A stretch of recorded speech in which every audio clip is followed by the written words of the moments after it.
Quando as pessoas falam sobre impressão 3D na indústria, normalmente algumas ainda imaginam protótipos, peças conceituais ou então aplicações pequenas e experimentais.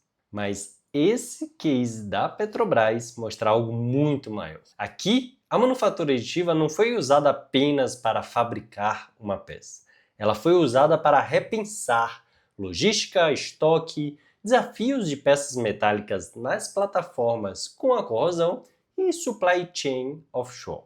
E talvez esse seja um dos sinais mais importantes sobre para onde a indústria está caminhando. Porque o verdadeiro valor da manufatura aditiva pode não estar apenas na fabricação, pode estar na transformação do modelo operacional. E hoje eu quero te mostrar exatamente por quê. E se você ainda não me conhece, muito prazer. Eu sou Luan Saldanha, eu trabalho com manufatura aditiva e inovação industrial, sempre tentando conectar tecnologia com aplicação real na indústria. E hoje eu quero analisar um case extremamente interessante envolvendo a Petrobras, Senai Cimatec, Sperry, Coral Engineering e a Sembrix. Inclusive, os créditos desse material vão para o Danilo Cunha, que publicou e apresentou esse case muito interessante sobre aplicação offshore de manufatura aditiva no seu LinkedIn.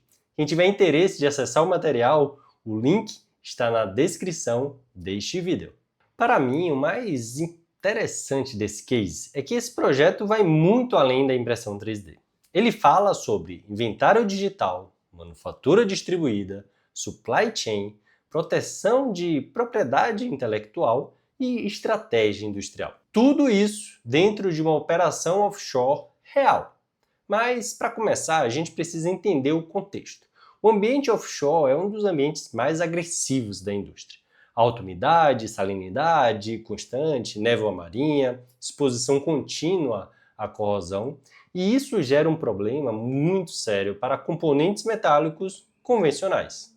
E nesse caso específico, os volantes metálicos utilizados em válvulas e sistemas offshore sofriam degradação acelerada causada justamente ali pela corrosão marítima. E quando isso acontece, o problema não é apenas trocar uma peça. O impacto começa a atingir a manutenção, disponibilidade operacional, logística, estoque, tempo de reposição e custo operacional. Principalmente em operações offshore, onde qualquer indisponibilidade pode gerar consequências muito maiores. E aqui existe um ponto extremamente importante. O problema não era simplesmente fabricar. O problema era a supply chain industrial, era a dependência logística, manutenção recorrente, lead time, gestão de estoque físico. E isso muda completamente a forma como a gente enxerga o papel da manufatura aditiva. Porque muitas vezes as pessoas ainda analisam impressão 3D apenas pela ótica da fabricação. Então as perguntas que mais surgem são: ela imprime mais rápido? Ela imprime mais barato? Ela substitui a usinagem? Mas em muitos casos industriais, o valor real está em resolver gargalos operacionais. E foi exatamente isso que aconteceu aqui. A solução escolhida foi substituir o volante metálico convencional por um componente polimérico de engenharia produzido via manufatura aditiva. Isso é muito interessante do ponto de vista técnico, porque aqui não foi simplesmente imprimir uma peça. Houve uma decisão de engenharia por trás. Então, a escolha do polímero técnico teve como objetivo principal eliminar justamente o mecanismo de corrosão associado ao ambiente marítimo, ou seja, a impressão 3D era apenas uma parte da solução. A outra parte era engenharia de aplicação, seleção adequada do material, entendimento do ambiente operacional e estratégia de manutenção. Mas talvez agora venha a parte mais interessante de todo o case. Como essa peça foi produzida? A engenharia do componente foi desenvolvida pela Coral Engineering, o fluxo digital seguro foi feito pela Sembrix, a coordenação do projeto aconteceu pela Sperry e a produção local, aqui no Brasil, foi realizada pelo Senai Cimatec, utilizando a tecnologia HP de manufatura aditiva. Depois disso, o componente foi instalado operacionalmente na plataforma P74 da Petrobras. E aqui a gente começa a perceber uma mudança muito grande que vem acontecendo.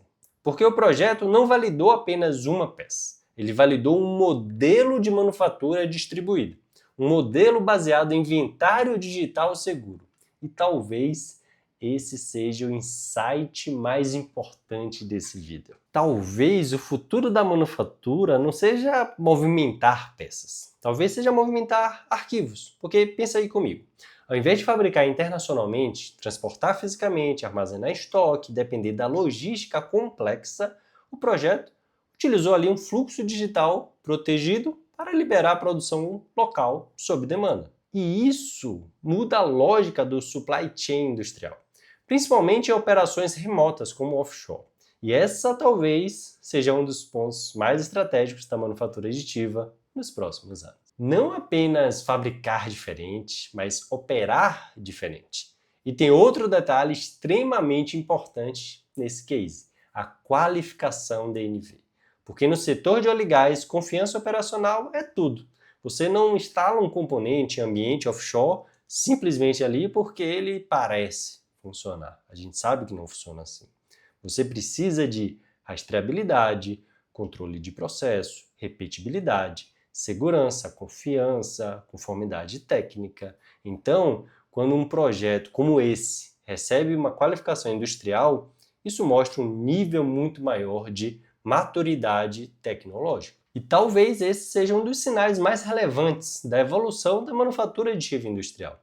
A tecnologia começa a sair do ambiente experimental e começa a entrar em operações críticas reais. Quando a gente olha esse projeto com mais profundidade, ele começa a apontar tendências muito importantes para a indústria.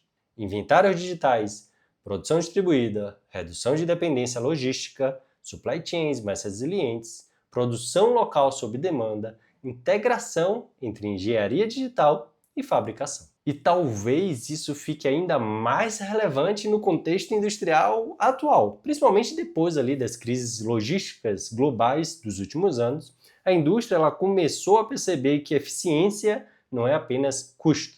Resiliência também importa, flexibilidade também importa, capacidade de resposta também importa. E talvez seja exatamente aí que a manufatura aditiva começa a ganhar um papel estratégico de verdade. Não como substituto universal dos processos tradicionais, mas como habilitadora de novos modelos operacionais. Porque aí a discussão deixa de ser apenas impressão 3D funciona ou não funciona?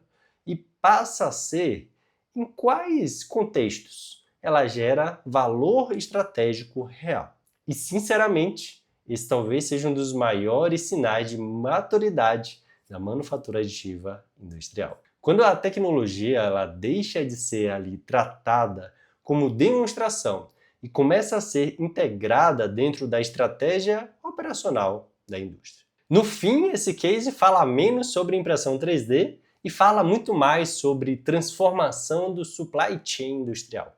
A peça talvez seja apenas o começo, porque a verdadeira mudança pode estar na forma como a indústria vai produzir, armazenar, proteger e distribuir componentes no futuro. E talvez essa seja uma das maiores discussões e mais importantes da manufatura hoje em dia. Se você gosta deste tipo de análise sobre manufatura aditiva, indústria, inovação industrial, já se inscreve no canal, porque aqui a gente fala sobre a aplicação real na indústria. Sem hype, com visão prática e estratégica. E comenta aqui embaixo. Você acredita que o inventário digital realmente pode transformar operações industriais nos próximos anos? Eu quero muito saber a sua visão sobre isso. A gente se encontra no próximo vídeo.